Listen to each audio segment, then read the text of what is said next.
नमस्कार.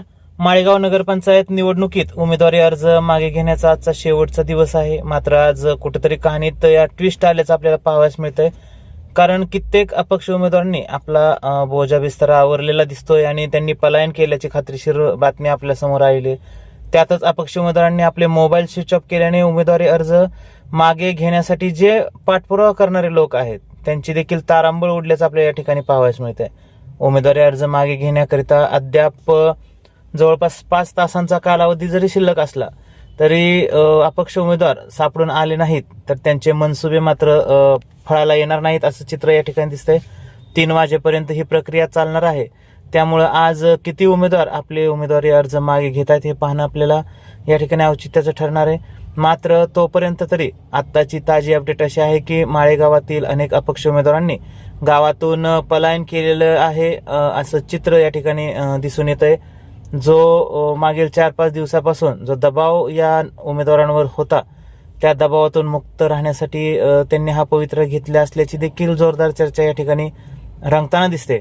अशा परिस्थितीमध्ये त्यांच्या कुटुंबियांशी त्यांच्या नातेवाईकांशी देखील संपर्क साधण्याचा प्रयत्न होत असल्याचं चित्र आहे. त्यामुळे आज माळेगावच्या रणसंग्रामात नेमकं किती उमेदवार तग धरून राहतायत हे पाहणं आपल्याला या ठिकाणी महत्वाचं ठरणार आहे. त्याचबरोबर ही जी अपक्ष उमेदवारांची जी उमेदवारी आहे ती अजित पवारांच्या विरोधातली नाही तर प्रस्थापित जे गाव पुढारी आहेत आणि अजित पवारांनी जी अभद्र युती केलेली आहे त्यांच्या विरोधातली ही लढाई आहे.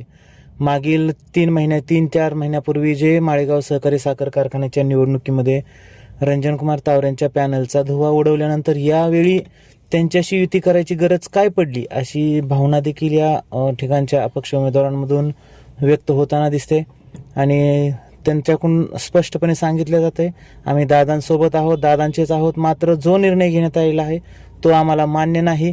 18-0 असाच निकाल राष्ट्रवादी काँग्रेसचा आला पाहिजे याकरिता आमची उमेदवारी आहे अशी भावना त्यांच्यातून व्यक्त होताना दिसते.